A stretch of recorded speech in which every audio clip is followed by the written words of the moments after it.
गांव में तो सब जगह अकाल की परिस्थिति हो गई है। लगता नहीं कि अब इस गांव में ज्यादा दिन रुकना उचित होगा। काम के लिए बाहर गांव तो जाना ही पड़ेगा। भूषण काम की तलाश में दूसरे गांव की ओर निकल पड़ता है। चलते चलते वह विजयपुर गांव में आ जाता है। वहां उसका रहने का कोई ठिकाना नहीं था और उसके पास कोई काम भी नहीं था। चलते चलते वह एक अमीर किसान जगत सेठ के पास आ पहुंचता है। सेठ जी, मैं भूषण दूसरे गांव से आया हूँ। हमारे गांव में अकाल की परिस्थिति हो गई है। लोगों के खेत सूखे पड़े हैं। गांव में बूंद बूंद पानी के लिए लोग तरस रहे हैं। अगर मुझे आपके पास कुछ काम मिल जाएगा तो बहुत कृपा होगी बड़े भाई। अरे रे, लगता है तुम्हारी हालत बहुत खस्ता हो गई है। ठीक है, वैसे मेरे पास एक काम तो है, पर लगता नहीं कि तुम वो कर पाओगे। सेठ जी, आप चिंता ना करें, मुझे आप कोई भी काम दे सकते हैं। मैं वो काम पूरी मेहनत और ईमानदारी से करूँगा। अच्छा ठीक है भूषण, तो कान खोल कर सुन लो। मेरे पास 50 गायें और 50 भैंसे हैं। तुम्हें हर रोज इन जानवरों का गोबर निकालना होगा और रोज सुबह शाम उन्हें चारा पानी देना होगा। महीने के आखिर में तुम्हें इस काम के लिए 200 रुपए मिलेंगे और हाँ, 2 वक्त का खाना भी हमारी तरफ से मुफ्त दिया जाएगा। बोलो, क्या तुम ये काम कर पाओगे? अरे बाप रे, 50 गाय और भैंसों को संभालना आसान काम नहीं है, पर अब मैं कुछ कर भी तो नहीं सकता और ऊपर से सेठ जी 2 वक्त का खाना भी दे रहे हैं। ठीक है सेठ जी, मैं ये काम कर लूँगा, पर एक विनती है। हाँ बोलो भूषण, क्या बात है? सेठ जी, अगर आपको समस्या ना हो तो क्या मैं आपके गायों के साथ गौशाला में रह सकता हूँ? सेठ जी, मैं इस गांव में नया हूँ, मेरा रहने का कोई ठिकाना नहीं है। जग्गा सेठ थोड़ी देर तक सोचता है और भूषण को ऊपर से नीचे तक देखने के बाद उससे कहता है, ठीक है भूषण, तुम गौशाला में रह सकते हो। जी धन्यवाद सेठ जी। तब से भूषण गौशाला में रहकर अपना काम करने लगता है। वह रोज जल्दी उठकर गाय और भैंसों का गोबर निकालता, उन्हें चारा डालता और समय पर पानी भी पिलाता था। हर रोज भूषण अपना काम ईमानदारी और पूरी मेहनत से करता था। जगत सेठ को भी भूषण का काम बहुत पसंद आने लगा, क्योंकि वह अपना काम सफाई से करता था। एक दिन जगत सेठ भूषण को बुलाकर उससे बोलता है, भूषण, मुझे तुम्हारा काम बहुत पसंद आया है। तुम गाय और भैंसों का अच्छा ख्याल रख रहे हो, इसलिए दूध की गुणवत्ता भी बढ़ गई है और गायें पहले से ज्यादा दूध भी दे रही हैं। इसलिए मैं आज से तुम्हारी तनख्वाह बढ़ाकर पूरे 400 रुपए कर रहा हूँ। आपका बहुत बहुत धन्यवाद सेठ जी। कुछ दिन ऐसे ही बीतने लगते हैं। भूषण जगत सेठ के पास बहुत मेहनत और ईमानदारी से काम करता है। धीरे धीरे भूषण के पास अच्छा खासा रुपया जमा हो जाता है, जिससे वह अपने लिए छोटा सा रहने लायक एक कुटिया बनवा लेता है। उस गौशाला में सोकर तो नाक से गोबर की गंध अभी भी नहीं जा रही। अब आखिरकार मुझे अपने घर में चैन से सोने को तो मिलेगा। तब से भूषण जगत सेठ के पास गौशाला में काम करने आता और 2 वक्त का खाना खाकर अपने घर सोने के लिए चला जाता था। कई साल ऐसे ही बीत जाते हैं।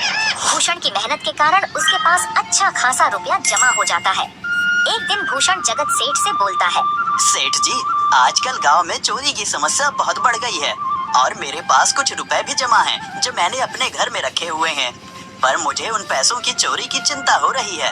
आपको तो पता है कि मैं दिन भर आपके पास ही काम करता हूँ और सिर्फ रात में ही घर सोने जाता हूँ, इसलिए मुझे रोज उन पैसों की चोरी की चिंता सताती है। हाँ भूषण, तुम बात तो बिल्कुल सही कह रहे हो।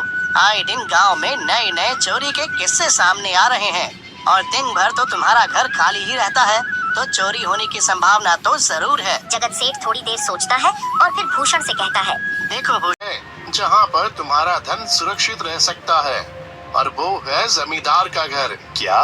जमींदार का घर? हाँ भूषण, इस गांव के जमींदार बहुत ईमानदार और दयालु हैं। ऐसा मैंने कुछ लोगों से सुना है और उनके घर पर बहुत सारे पहरेदार भी हैं, तो चोरी होने की संभावना बहुत कम है। तुम अपने पैसे उनके पास रख सकते हो। अच्छा, ऐसा है क्या सेठ जी?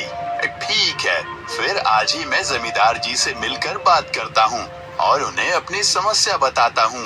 उस दिन भूषण जमींदार जी के घर उनसे बात करने जाता है। टूडको, कहाँ अंदर आए जा रहे हो? वहीं रुक जाओ। जी, मुझे जमींदार जी से मिलना है। मुझे उनसे कुछ काम है। क्या काम है तुमको उनसे? मुझे जरा बताओ। जी, मुझे कुछ पैसे रखवाने थे उनके पास, यही काम के लिए आया था मैं। अच्छा ठीक है, तुम अंदर जा सकते हो। नमस्ते जमींदार जी। मैं भूषण जगत सेठ के यहाँ काम करता हूँ। कुछ साल पहले ही मैं दूसरे गांव से यहाँ आया हूँ। अच्छा भूषण, बोलो तुम्हारा क्या काम है मेरे पास? जमींदार जी, मैं सालों से जगत सेठ के पास काम कर रहा हूँ और मैंने कुछ रुपए भी जमा कर लिए हैं। पर बात यह है कि गांव में चोरी की समस्या बहुत बढ़ गई है, तो मुझे अपने रुपए घर में रखने से डर लग रहा है। अच्छा, कितने रुपए जमा किए हैं तुमने? जमींदार जी, यही कोई 5 से 6 हजार रुपए होंगे मेरे पास। वाह, ये तो बड़ी रकम है। मैंने आपकी ईमानदारी के बारे में लोगों से बहुत सुना है, इसलिए मैं अपनी रकम आपके पास कुछ वक्त के लिए रखने आया हूँ। हाँ भूषण, तुमने बिल्कुल सही सुना है। तुम्हारी रकम मेरे पास पूरी तरह से सुरक्षित रहेगी। तुम अब चिंता ही छोड़ दो, मैं सब देख लूंगा। भूषण अपने पैसों की थैली जमींदार को दे देता है। ये पूरे 5,800 रुपए हैं, आप गिनकर देख लीजिए। गिनने की क्या जरूरत है? तुम तो जगत सेठ के आदमी हो, मुझे तुम पर पूरा विश्वास है। जमींदार जी, आपका बहुत बहुत धन्यवाद। अब मुझे चोरों का कोई डर नहीं है, क्योंकि मेरे पैसे सुरक्षित हाथों में हैं। अरे भूषण, कोई बात नहीं, धन्यवाद तो मुझे बोलना चाहिए, जो तुम मेरे पास आए अपने रुपए रखने के लिए। भूषण अपने पैसे जमींदार को देकर अपने घर चला जाता है। हाँ भूषण, तुम्हारे पैसे मेरे हाथों में ही अच्छे लगते हैं। ऐसे ही भूषण ईमानदारी और मेहनत से जगत सेठ के यहाँ काम कर रहा था। देखते ही देखते 2 साल ऐसे ही बीत जाते हैं। एक दिन भूषण सोचता है, अब बहुत साल हो गए जगत सेठ के यहाँ काम करते हुए। वैसे सेठ जी तो बहुत अच्छे इंसान हैं, पर सोच रहा हूँ कि खुद की जमीन लेकर उस पर मेहनत करूँ, तभी मैं बड़ा आदमी बन सकता हूँ। अब जो मेरे पास थोड़े कुछ पैसे हैं और जो जमींदार के पास कुछ पैसे संभालने के लिए दिए हैं, वो जमा करके थोड़ी जमीन खरीद लूंगा। आज ही जमींदार से मिलने जाता हूँ और अपने रुपए मांगता हूँ। ये सोचकर भूषण जमींदार जी के घर चला जाता है। जमींदार जी, मैं अपने रुपए वापस लेने आया हूँ। आपके पास मैंने 5,800 रुपए दिए थे संभालने के लिए। अरे भाई साहब, मैंने पहचाना नहीं आपको, वैसे कौन हो आप? अरे जमींदार जी, मैं भूषण हूँ। पिछले साल मैंने आपको पैसे संभालने के लिए दिए थे, याद आया कुछ? अरे भाई साहब, मेरे पास कितने सारे लोग आते जाते हैं पैसे रखने के लिए, और सभी के साथ मेरा अच्छा व्यवहार होता है। वैसे आपके पास कोई कागजात हैं क्या? क्योंकि मैं हर व्यक्ति से कागज पर ही व्यवहार करता हूँ। किसने कितने पैसे दिए, किसके कितने पैसे रखे हैं, सबका व्यवहार रहता है मेरे पास। जमींदार जी, ये आप क्या बात कर रहे हैं? आपकी ईमानदारी देखकर ही मैंने आपको पैसे दिए थे संभालने के लिए, और आप अब ऐसी बातें कर रहे हैं। कृपया करके मेरे पैसे मुझे वापस कीजिए। हाँ भूषण, मैं ईमानदारी से ही काम करता हूँ, इसलिए तो तुमसे मैं डॉक्यूमेंट्स मांग रहा हूँ। क्या तुम्हें पता नहीं, जब तुम किसी से पैसों का व्यवहार करते हो तो तुम्हें स्टाम्प पेपर पर लिख कर देना पड़ता है। तुम किसी से भी पूछ सकते हो। नहीं जमींदार जी, मैं आपके पैर पड़ता हूँ, कृपया करके मेरे रुपए मुझे दे दीजिए।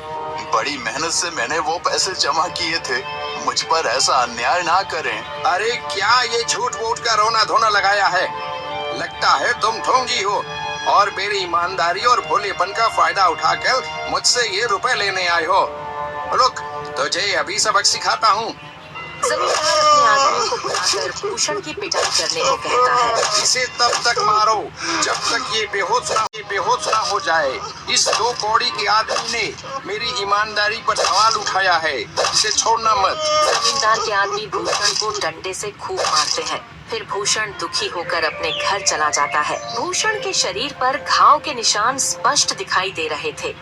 2 दिन से भूषण घाव के दर्द के कारण जगत सेठ के घर काम के लिए नहीं जा पाता है, इसलिए अगले दिन जगत सेठ भूषण के पास आ जाते हैं। वह देखते हैं कि भूषण खाट पर सो रहा है और वह बड़ा ही चिंता में नजर आ रहा है। भूषण भाई, तुम 2 दिन काम पर नहीं आए, क्या हुआ भाई? तबीयत ठीक है ना तुम्हारी? कुछ समस्या है क्या? अरे सेठ जी, आप खुद यहाँ आए हो। आप खबर भिजवाते तो मैं खुद चला आता। अरे भूषण, कोई बात नहीं। तुम्हें देखकर लगता है तुम बीमार हो। क्या हुआ है तुम्हें? जगत सेठ, क्या बताऊं, जिस जमींदार के पास पिछले साल मैंने अपने पैसे संभालने को दिए थे, वो आज मुझे पैसे वापस नहीं करना चाहता। वो बहुत लालची इंसान है, वो लोगों को ठग रहा है। और जब मैंने बाद में गिड़गिड़ाना शुरू किया तो उसने डंडे से मार मार कर मेरी पिटाई करवा दी और मुझे वहां से धक्के मार कर निकाल दिया। अरे बाप रे, ये तो बड़ा ही गंभीर विषय है। मैंने तो जमींदार के बारे में अच्छा ही सुना था, पर मुझे भी नहीं पता था कि वो इंसान इतना गिरा हुआ है। तभी मैं सोचूं, हर साल उसकी संपत्ति इतनी ज्यादा कैसे बढ़ रही है। मुझे माफ कर दो भूषण, मैंने ही तुम्हें जमींदार के पास जाने को बोला था। गलती तो मेरी भी है। नहीं जगत सेठ, आप तो मेरा अच्छा ही सोच रहे थे। ये तो उस जमींदार का लालच है। अब लगता नहीं मेरे पैसे उस जमींदार से वापस मिलेंगे भी। भूषण, मेरे पास एक तरकीब है जिससे मैं तुम्हारे पैसे तुम्हें वापस दिला सकता हूँ। जगत सेठ भूषण के कान में सारी तरकीब बताता है। ठीक है सेठ जी, हे ऊपर वाले, ये तरकीब कामयाब होने दीजिए। अगले दिन जगत सेठ बहुत सारे पैसों को एक सूटकेस में भरकर खुद जमींदार के घर जाता है। अरे जगत सेठ, आज आप खुद यहाँ? बोलो भाई, इस गरीब के घर कैसे आना हुआ? हमारा तो ये सौभाग्य है कि आप जैसे धनी आदमी के चरण हमारे घर में लगे हैं। नमस्ते जमींदार जी। अरे जमींदार जी, आप तो मुझे अब लज्जित कर रहे हैं। वैसे मैं कुछ महीनों के लिए दूसरे राज्य में व्यापार करने जा रहा हूँ। मैं ये लगभग 50,000 रुपए लाया हूँ। मुझे डर है कि कहीं ये चोरी ना हो जाए। क्या आप मेरे सारे पैसे अपने पास संभाल कर रख सकते हैं? आपके सिवाय इस गांव में और किसी पर भरोसा नहीं कर सकता। अरे जगत सेठ, ये भी कोई पूछने की बात है? मेरे पास आपके पैसे बिल्कुल सुरक्षित रहेंगे। आप निश्चित होकर व्यापार करने जा सकते हैं। इस बार तो बड़ी मछली हाथ लगी है। बार बार ऐसा मौका नहीं मिलता। भारी माल हाथ में लगने वाला है। तभी वहाँ पर भूषण आ जाता है। अरे भूषण, तुम? अच्छा हुआ तुम आ गए। मैं तुम्हारे पास ही आने वाला था। मुझे माफ करना, उस दिन तुम्हें पहचान नहीं पाया। इतने सारे लोग मेरे पास आते हैं तो जरा परेशानी होती है, पर मैं अपनी बातों का बड़ा पक्का हूँ। हाँ रुको, मैं तुम्हारे सारे पैसे अभी देता हूँ। जमींदार भूषण के सारे पैसे उसे लौटा देता है। माफ करना भूषण, मेरे आदमियों ने तुम्हारे साथ उस दिन बदतमीजी की। मैं आज ही उनको काम से निकालता हूँ। भूषण बिना कुछ बोले वहाँ से चला जाता है। अरे क्या बात है जमींदार जी, आप तो अपने बातों के बहुत पक्के हैं। तो ठीक है, मैं अपने सारे पैसे आपके पास रख सकता हूँ। जगत सेठ इतना बोल ही रहा था कि तभी वहाँ जगत सेठ का नौकर आ जाता है। मालिक, अब आपको बाहर के राज्य में जाने की कोई जरूरत नहीं है। अभी अभी व्यापारियों का संदेश आया है और उसने कहा कि वो खुद हमारे गांव आ रहे हैं। अरे ये तो बहुत बढ़िया बात हुई। अब मुझे इतनी दूर नहीं जाना पड़ेगा। सुन रहे हो जमींदार जी, व्यापारी यहाँ आ रहे हैं। अब मुझे नहीं लगता कि ये पैसे आपके पास रखने का कोई मतलब होगा। चलो, आपका बहुत बहुत धन्यवाद। आपने इतनी ईमानदारी दिखाई मुझे। हाँ, पर अगली बार जरूर आपके पास ही आऊंगा। ऐसा बोलकर जगत सेठ और उसका नौकर वहाँ से अपने पैसे लेकर चले जाते हैं। धत तेरी की, ये क्या हो गया?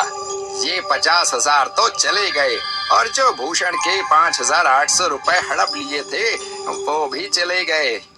आपका बहुत बहुत धन्यवाद सेठ जी। अगर आज आप ना होते तो मेरी सारी जमा पूंजी वो जमींदार हड़प लेता। भूषण, कोई बात नहीं। जो व्यक्ति मेहनत और ईमानदारी से कमाता है, ऊपर वाले उसका कभी बुरा नहीं होने देते, और जो हराम की कमाई का खाता है उसका कभी अच्छा नहीं होने देते।